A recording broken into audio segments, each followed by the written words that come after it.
Oi pessoal, Helena de volta, tudo bom? Dessa vez eu não vou trazer um livro para vocês, tá?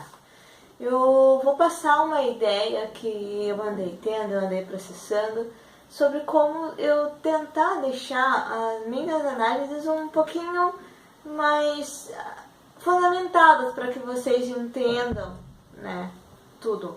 Eu queria nesse vídeo primeiro explicar algumas das coisas que eu vou estar abordando para que vocês depois eventualmente possam estar entendendo quando eu comentar que um livro é de uma determinada forma ou possui determinada ferramenta literária. Eu vou explicar tudo para vocês, tá? E eu gostaria que depois que os vídeos passassem a ter essa fundamentação, vocês dessem feedback para ver se está melhor assim, se vocês preferem de outra forma. Mas vamos ao que interessa, né? Vamos explicar qual que é a minha ideia.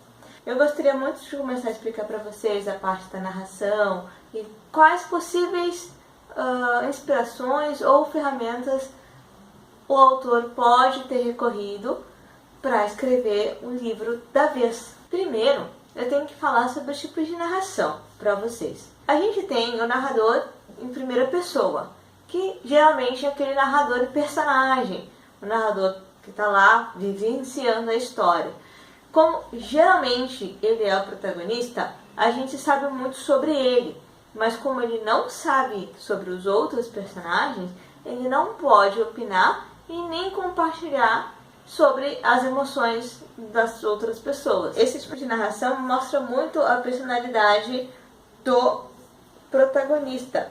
E o foco da narrativa em primeira pessoa é influenciar o leitor a interpretar a história a partir do ponto de vista desse personagem, para que a gente julgue como o personagem julgaria. A gente também tem a narração em segunda pessoa, que seria o você. O narrador ele conhece e reconhece a existência do leitor e ele refere-se ao leitor diretamente. Então, ele pode ser tratado como um personagem que deve aceitar o seu papel na história. Vocês já devem ter visto quando o narrador conversa com a gente. O foco desta narrativa, na segunda pessoa, é permitir que o leitor se sinta fazendo parte da história, diminuindo a distância entre o leitor e o narrador. A gente também tem a narração em terceira pessoa, tá? E nesse ponto de vista, o narrador ele não participa da história, tá? Ele, ao invés de um personagem, ele é o próprio autor, tá? Que está contando a história.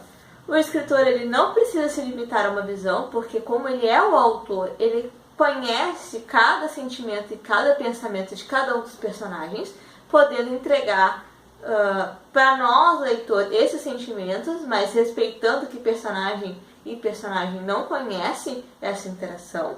O foco desta narrativa em terceira pessoa é permitir que o leitor tenha uma visão mais plural da história. Ele vai enxergar vários ângulos ali da história.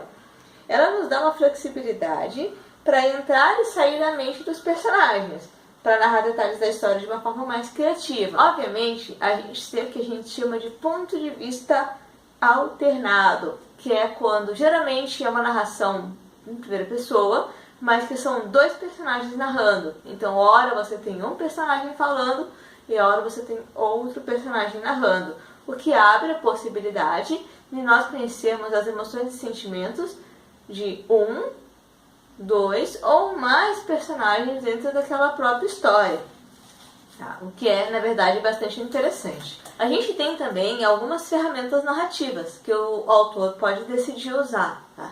São algumas opções amplas, que ele pode usar todas, algumas, apenas uma. Uma delas é a contextualização, tá? A contextualização ela parte do princípio de compartilhar as informações consideradas importantes ou essenciais para o entendimento da história.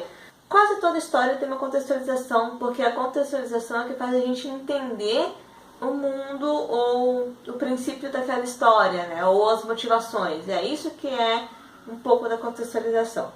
A gente também tem a ferramenta de ação. Ação é exatamente o que ela diz. É toda e qualquer cena descrita ou colocada no livro que envolve uma ação. O personagem caminhou, o personagem foi até tal lugar, ele entrou no carro, ele dirigiu, ele comeu. Tudo isso são ações e, óbvio, que a ferramenta ação existe em praticamente todo livro. Tem o que a gente chama também de sumário narrativo.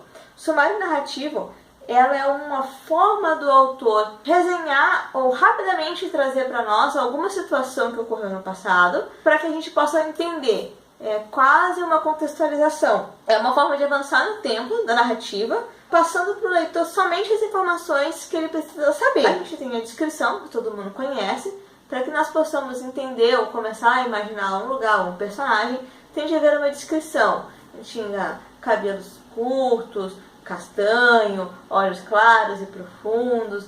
Essa parte da descrição geralmente faz-se muito necessário também em quase todos os livros, para que a gente possa usar da imaginação, né? Para poder ver ou imaginar aquele personagem que a gente tanto gosta nos livros. Tem os diálogos. Diálogo, eu acredito que eu não preciso explicar, e que também é uma ferramenta bastante utilizada.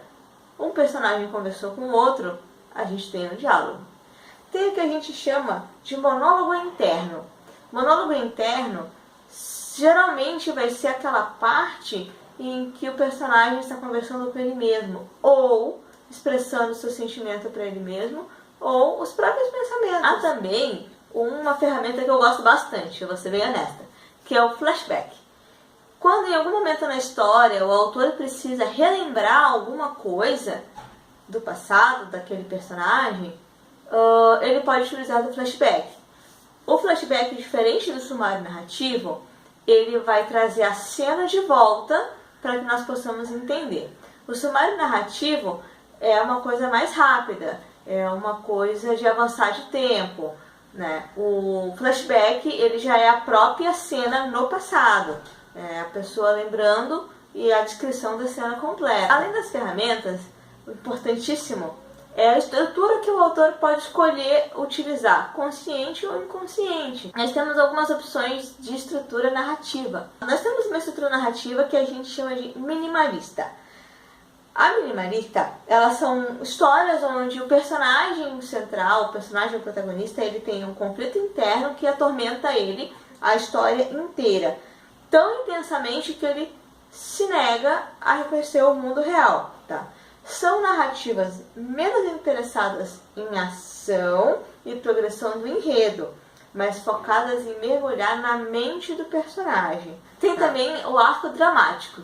São histórias de um único personagem que tem um conflito e ele precisa passar por cima de todos os obstáculos para poder resolver aquele objetivo. São narrativas menos interessadas em desenvolver os personagens e mais focadas na ação e no enredo. Tem também uma pouco conhecida e, na realidade, na minha opinião, pouco utilizada, a anti-estrutura. A anti-estrutura, elas são narrativas de ficção que não contam necessariamente uma história e elas se caracterizam pela ausência de estrutura e preocupação com coerência, casualidade ou tempo.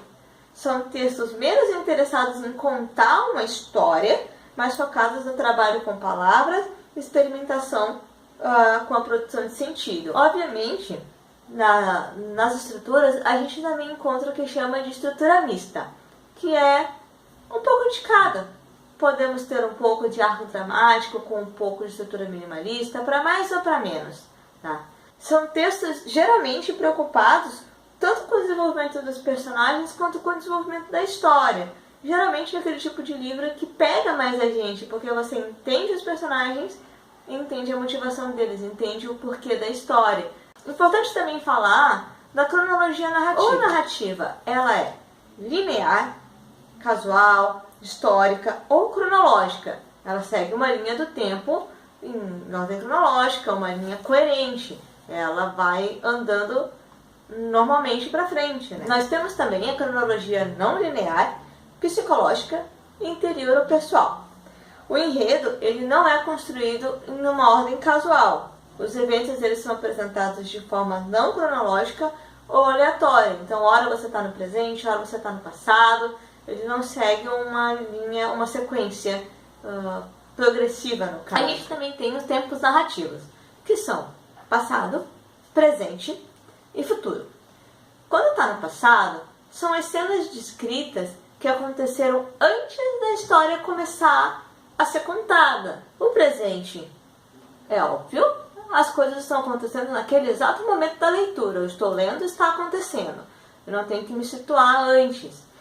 E no futuro é um pouquinho mais complicado, mas é quando a descrição do narrador ele parece saber, ou ele acha que sabe, como as coisas vão acontecer.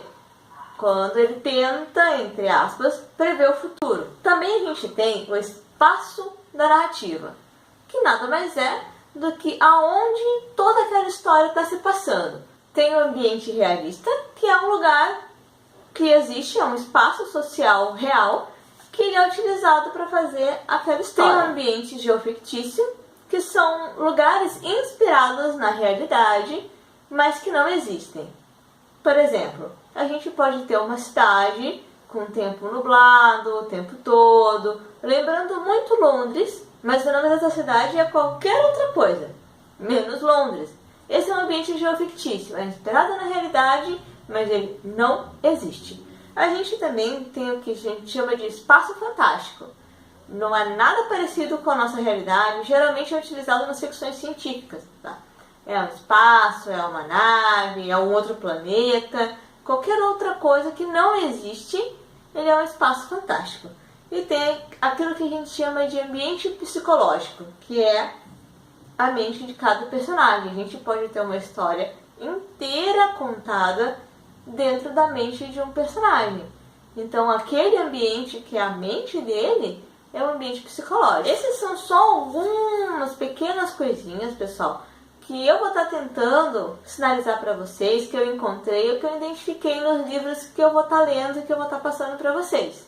Tá? Eu sei que é um pouquinho grande, eu sei que é muita coisa, mas é só para vocês terem uma ideia daquilo que eu vou estar passando. Eu espero realmente que vocês gostem dessa minha nova tentativa. Então, por hoje é isso. Espero realmente que vocês depois me deem um feedback de como é que vocês vão achar agora essas análises, tá bom?